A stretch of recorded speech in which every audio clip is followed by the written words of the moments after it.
Olá! Hoje o Mundo Político faz a 8ª entrevista da série com candidatas e candidatos ao governo de Minas. O programa convidou os 10 concorrentes registrados no Tribunal Superior Eleitoral. Quem são eles e que propostas têm para o Estado? Eu vou conversar com a professora e sindicalista Vanessa Portugal, candidata do PSTU ao governo do Estado. A entrevista terá 25 minutos contados a partir de agora. Vanessa, obrigada por vir ao Mundo Político mais uma vez, agora na condição de candidata ao governo. Eu que agradeço a oportunidade de estar aqui mais uma vez com vocês. Vanessa, você então é uma veterana em disputas eleitorais. Eu não sei contar quantas vezes você já esteve aqui conversando comigo. O que te leva a mais essa candidatura?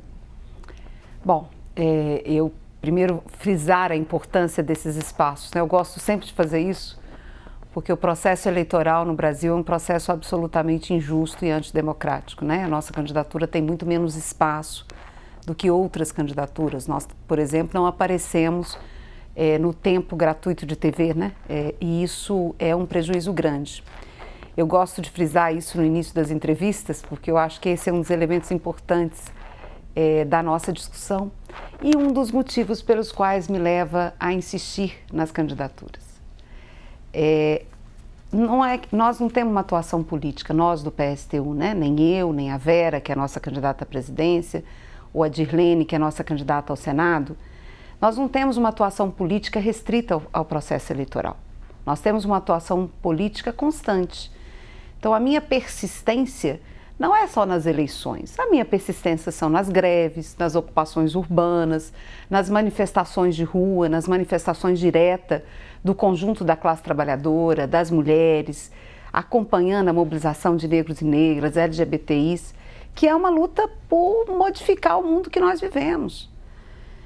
As eleições é consequência do que a gente faz no nosso dia a dia, né? Se eu luto para mudar a educação, se eu luto porque eu acho que existe um processo absolutamente desigual e injusto, não pode ser que eu não apresente isso no processo eleitoral. E é bom frisar, essa sociedade capitalista que está nos massacrando, nos destruindo, nos matando, ela precisa de fato ser modificada antes que ela acabe conosco, com a classe trabalhadora. E nós não podemos perder nenhum espaço de fazer essa discussão com o conjunto dos trabalhadores. Essa eleição para o governo do Estado tem 5 candidaturas de mulheres e não por acaso 5 candidaturas mais à esquerda do espectro político, não é? Então, entre elas está a sua. Em algum momento se pensou em unir forças, já que vocês têm proximidades, não é? Programáticas mesmo? Teve um momento, um início de uma discussão com relação a isso, mas existem também muitas diferenças programáticas, né? Existem diferenças com relação, por exemplo, à candidatura nacional. Como eu disse aqui no início, né?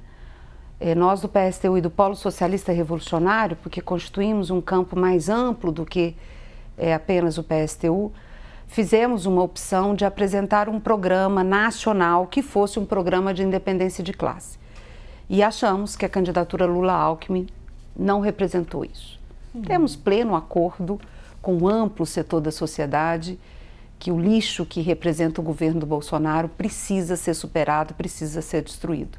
Mas para superar isso é necessário apresentar um programa que rompa não só com a figura do Bolsonaro, mas com o que o bolsonarismo representa de conjunto. E achamos que isso a candidatura Lula-Alckmin não está fazendo. Esse é um dos elementos. Com as demais candidaturas, nós temos algumas diferenças programáticas, algumas diferenças de interpretação da realidade, né? Algumas diferenças importantes com relação ao que é o socialismo, né? E como ele se expressa e como deveria ser. E a defesa do socialismo não é um detalhe no nosso programa, pelo contrário, né? É o eixo central da nossa construção. Então isso foi o que nos fez optar por uma candidatura própria. Mas é claro que no campo das lutas o que nós defendemos é sempre a mais ampla unidade na defesa dos direitos da nossa classe. Numa crítica que você fez às candidaturas de Zema e Calil, você disse que eles não são opções para os mais pobres. O que exatamente você quis dizer com isso? Zema e Calil são candidaturas que apresentam um programa para aqueles que são os donos do dinheiro, os donos do poder, os donos do capital. Então, eles não são uma alternativa para o conjunto da classe trabalhadora. Para o conjunto da classe trabalhadora, para os mais empobrecidos e para a classe trabalhadora como um todo. Não são alternativa para as mulheres trabalhadoras, para os negros e negras que estão na periferia, pelos LGBTs. E por quê? Porque, em essência, defendem um Estado reduzido, defendem a entrega do patrimônio do Estado e dos serviços estatais para a iniciativa privada, e com isso uma transferência de recursos públicos para a iniciativa privada. Porque veja, uma coisa que eu gosto de frisar muito, claro que isso é muito reduzidinho, mas é uma coisa que as pessoas entendem. Quem paga imposto no país? Quem paga imposto no país é o trabalhador, empregado e desempregado. Isso não sou nem eu que estou dizendo, né? Em Minas Gerais isso é muito patente, né? Como o peso das commodities, da mineração, do agronegócio é muito grande, e esses então não pagam imposto nenhum. Quem paga imposto são as pessoas que trabalham. E parte significativa do dinheiro que a gente paga para o Estado não vem para a saúde e para a educação, vai para um pagamento de uma dívida que é uma forma de transferência de recursos para a iniciativa privada, vai para contratos que são no mínimo imorais, feitos pelos governantes com a iniciativa privada e que transferem dinheiro público para a iniciativa privada. Então, tiram dos mais pobres para transferir para os mais ricos. Agora, nesse processo, aqui nós sabemos que o Estado divide com muitas, com os CIPs, com empresas, com parcerias público-privadas e tal. O Estado não foi esvaziado? Não seria complicado você ter um Estado robusto de uma hora para outra para atender às necessidades, suprir as necessidades da sociedade, da população como um todo? Seria complicado sobre qual ponto de vista? Porque, veja... Complicado em termos de estrutura, de Sim, gente, de pessoal mesmo. Mas veja bem, hoje, como nós estamos, nada é mais complicado do que isso. Porque tem a questão das OCIP, você falou, né, que nas escolas está entrando muito, então é dinheiro público que passa para isso, é dinheiro da educação que é dado para a iniciativa privada ao invés de investir naquilo que o menino precisa. Mas vamos pegar a estrutura do ônibus. Nada é mais complicado do que o transporte público privatizado que nós temos hoje, gente. Acabou de se aprovar em Belo Horizonte um subsídio de milhões, dinheiro que deveria ter ido para a saúde, para a educação ou para a melhoria do transporte. E melhorou alguma coisa? Abaixou o preço da passagem? O ônibus está menos lotado? Voltou com o cobrador? Está mais seguro andar de ônibus na região metropolitana? Em Belo Horizonte? Não está. Então, nada é mais complicado do que isso. Olha, essa é uma discussão que a gente quer conversar com muita honestidade. É claro que não é fácil fazer mudanças, mas do jeito que está, com remendos que nunca acontecem na estrutura, não dá para suportar. As pessoas estão morrendo, gente. Morrendo porque desabam barragens, morrendo porque estão morrendo de fome, porque não tem emprego. E olha, nós não queremos só um Estado mais robusto, não.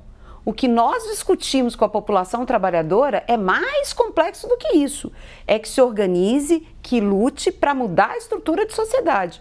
Quando a gente fala, o socialista que tem no nome do nosso partido, não é só de enfeite, é de verdade. Agora, Vanessa, nesses 4 anos, ou mais do que isso, não é, a gente escuta falar o governo do Estado batendo na tecla de que a busca do equilíbrio fiscal é fundamental. Nós temos uma dívida que já chega aí, já estimam em 160 bilhões de reais, e o Estado, o governador defende esse equilíbrio fiscal e defende para isso a adesão ao regime de recuperação fiscal. Nós sabemos que o regime de recuperação fiscal impõe uma série de regras, é uma negociação que se faz com o governo federal, né? É uma dívida com a União e com bancos, e essas regras elas são restritivas em termos de contratação, de aumento de servidores, de novas contratações, de concursos, obriga a privatizações e tal. O que vocês fariam, o que o PSTU, o seu governo faria em relação a essa dívida, né, que o governo do estado hoje, Romeu Zema, vê como única saída o regime de recuperação fiscal? A negociação com o governo federal. Primeiro, vamos lá. Esse regime de recuperação fiscal é um apagão social. Porque, vejam, gente, precisa de gente dentro das escolas, precisa de gente no posto de saúde, precisa de gente fazendo a limpeza, cuidando do abastecimento, cuidando do saneamento. Não tem jeito de reduzir mais essas atividades. Agora, defende recuperação fiscal, coisíssima nenhuma, isso é uma mentira. O Zema abriu mão de mais de 100 milhões da compensação da Lei Candir. Porque a Lei Candir já é uma lei que estrangula o estado de Minas Gerais, porque ela isenta de impostos a mineração e o agronegócio. Eu nunca vi o Zema discutindo que tem que acabar com a Lei Candir. Como é que ele quer equilíbrio fiscal? E além de não querer acabar, ele abriu mão dessa compensação, que é uma compensação miúda, pequena. Eu nunca vi o Zema discutir que a mineração é um patrimônio, que o minério é um patrimônio do povo mineiro e que tem que estar a serviço da população. Porque essa é uma das defesas nossas. O Estado tem que estatizar, ele tem que pegar de volta, tem que inverter, né? Ao invés de privatizar, ele tem que estatizar, para que a produção de riquezas esteja na mão do Estado. A mineração teria que ser estatizada? Essa é uma das nossas discussões, e era até um tempo atrás, né? Essa é uma das nossas discussões. A mineração tem que ser estatizada, mas não é só. A questão do agronegócio, veja bem, gente, o povo arrota, os governantes arrotam de que o Brasil é o celeiro do mundo. E o agronegócio faz manter o PIB de Minas Gerais em patamares maiores do que em determinados outros estados. Mas o povo está passando fome. Qual que é o objetivo de ser o celeiro do mundo se o povo está passando fome? Para que serve isso? Então, parte dessa produção também tem que ser estatizada. A riqueza que a gente produz, ela tem que estar a serviço do nosso povo. E a outra coisa que você falou aí é sobre o pagamento da dívida. Eu sei que essa não é uma questão que se resolve unicamente no Estado, mas tem que ter um movimento com relação a isso. Existe um mecanismo criado pelos banqueiros e pelos governantes de legalizar a transferência de parte dos nossos impostos para os bancos. E isso se materializa na suposta dívida. Uma dívida que nunca diminui, que leva 32% da receita do Estado e que não diminui. A saúde leva 11,6% e a dívida 32% da receita. Quase 50% da receita da federação vai embora para pagar banqueiros.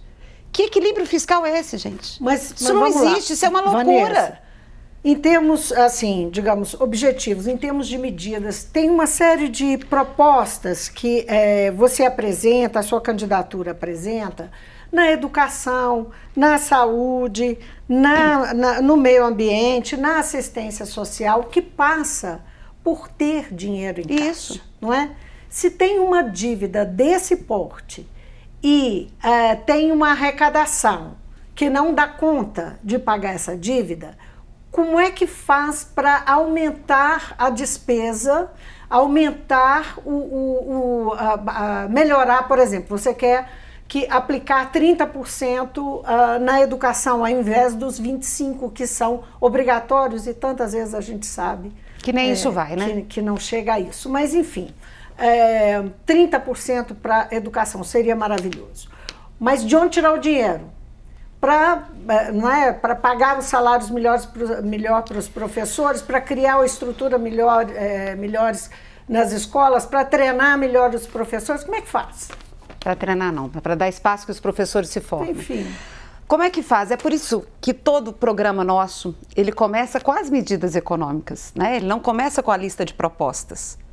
Então, a defesa da não privatização, da CEMIG, da Copasa, do metrô, que acabou virando uma discussão estadual, né, nesse momento, da Petrobras, que embora não seja estadual, o governo de Minas tem que ter posição com relação a isso, né, com relação à privatização da nossa refinaria. A estatização e a criação de empresas estatais que deem conta do transporte, que deem conta da mineração, isso é parte do processo de arrecadação. Porque se isso não acontecer, de fato, não tem dinheiro para investir onde o povo precisa. A estatização de empresas, das maiores empresas e das empresas que rompem os contratos com os trabalhadores, o investimento do Estado em tecnologia e em indústrias de ponta, para que a gente atue para reverter a roda de desindustrialização que o Brasil vive e que Minas Gerais vive. Proporcionalmente, a indústria tem menos peso no PIB em Minas Gerais do que tinha 20 anos atrás. Isso tudo são mecanismos que os governantes fizeram. Governantes subservientes, né? Aquela da primeira pergunta, por que eu digo que Calil, Zema apresentam propostas não para os trabalhadores? É porque são governantes que atendem os interesses de setores da iniciativa privada, de grandes grupos econômicos e levam ao esvaziamento do Estado. Então, essa é a primeira coisa que a gente discute. Agora, isso vai se dar com uma canetada da governadora eleita e pronto, acabou?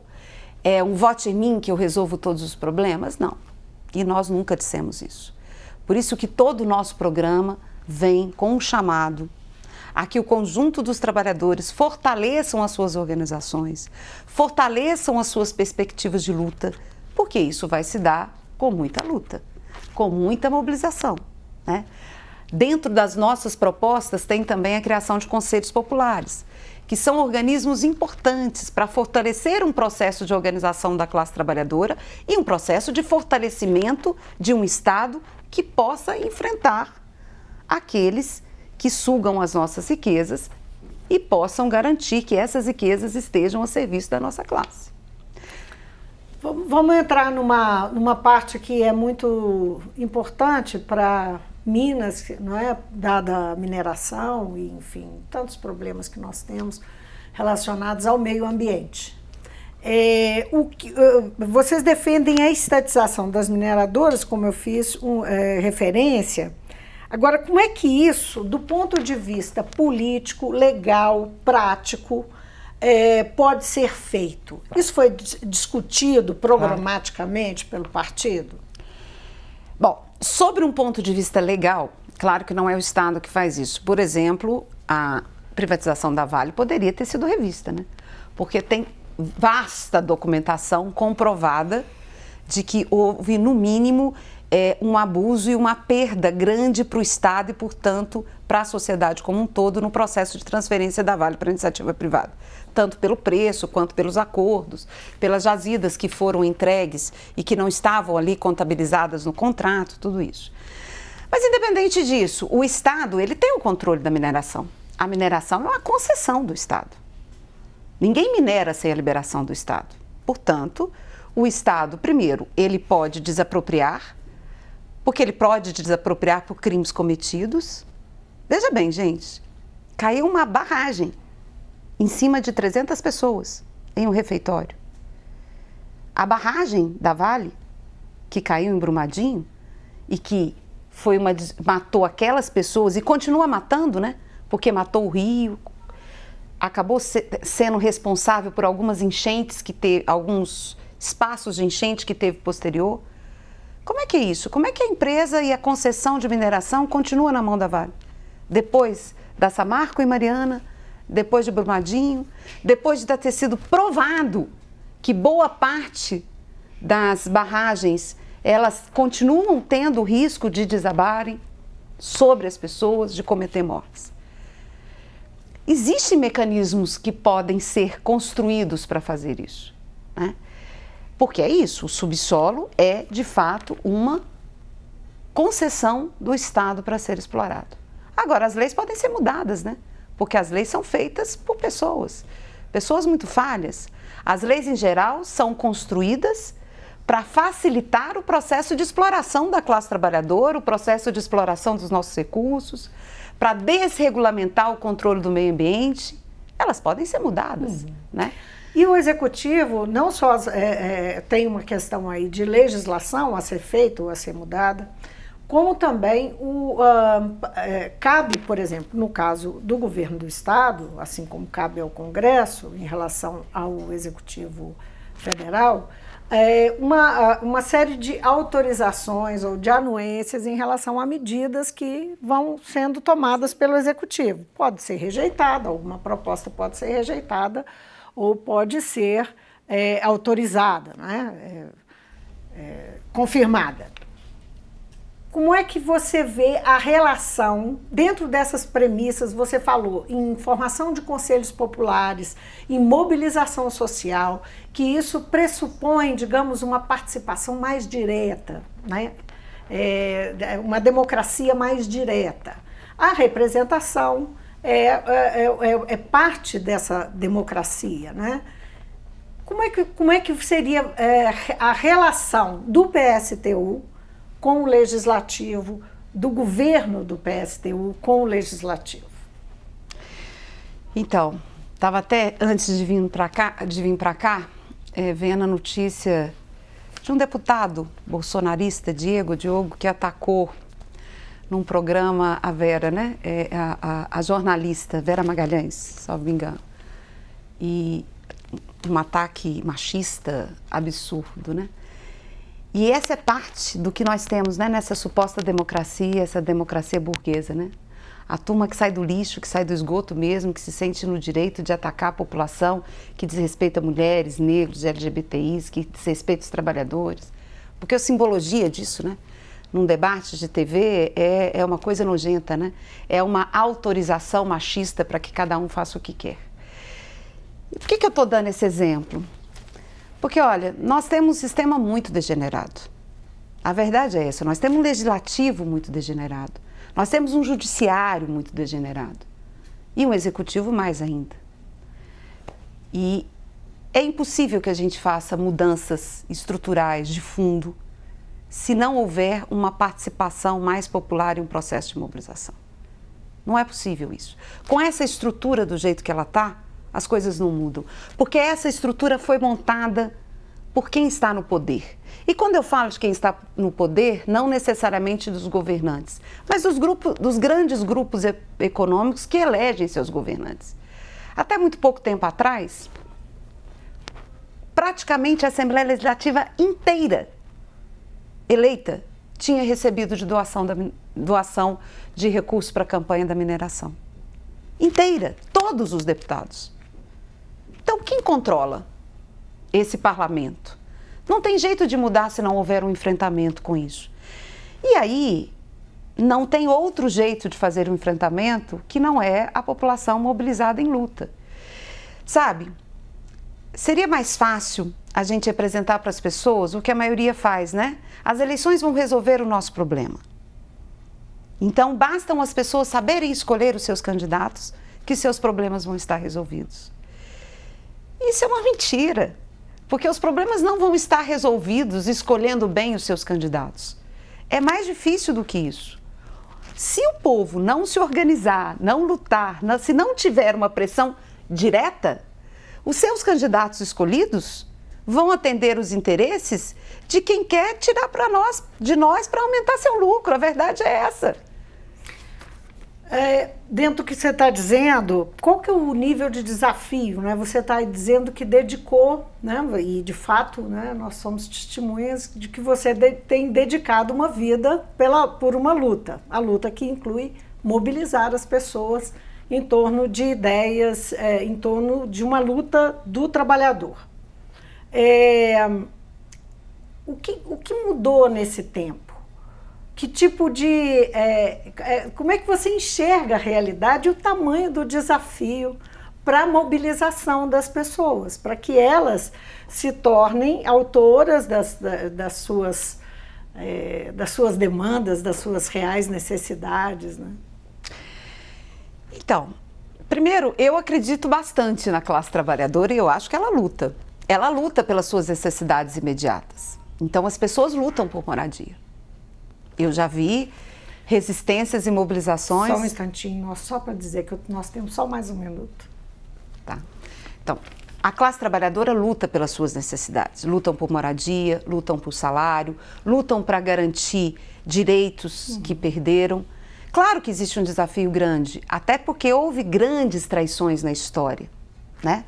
Nós tivemos uma grande traição na União Soviética com Stalin, uma grande conquista da população, do povo trabalhador, e que foi usurpada pelo stalinismo. Nós tivemos uma grande traição no Brasil, porque o Partido dos Trabalhadores foi uma grande conquista e uma grande construção da nossa classe. E esse partido traiu os objetivos com os quais ele foi criado. Mas ainda assim, os trabalhadores lutam, e nós temos vários exemplos no mundo, né? No Chile, no Equador, recente. E eu acredito nisso, acredito no nosso potencial e nossa capacidade de luta e de organização. E não se engane, as pessoas não vão ficar quietas no seu canto, passando fome, sem emprego, sem condições mínimas de sobrevivência. Elas vão lutar. O que nós queremos é que essa luta seja muito organizada, para que ela possa, de fato, produzir resultados concretos que mudem a ordem social que nós estamos vivendo. Vanessa, muitíssimo obrigada pela sua presença aqui no Mundo Político e boa luta! Eu que agradeço mais uma vez a possibilidade de estar aqui. Eu conversei com a candidata do PSTU ao governo de Minas, Vanessa Portugal. Essa e outras entrevistas com candidatos ou relacionadas às disputas eleitorais estão disponíveis no website Eleições, no portal da Assembleia. Fico por aqui, obrigada pela companhia e até amanhã.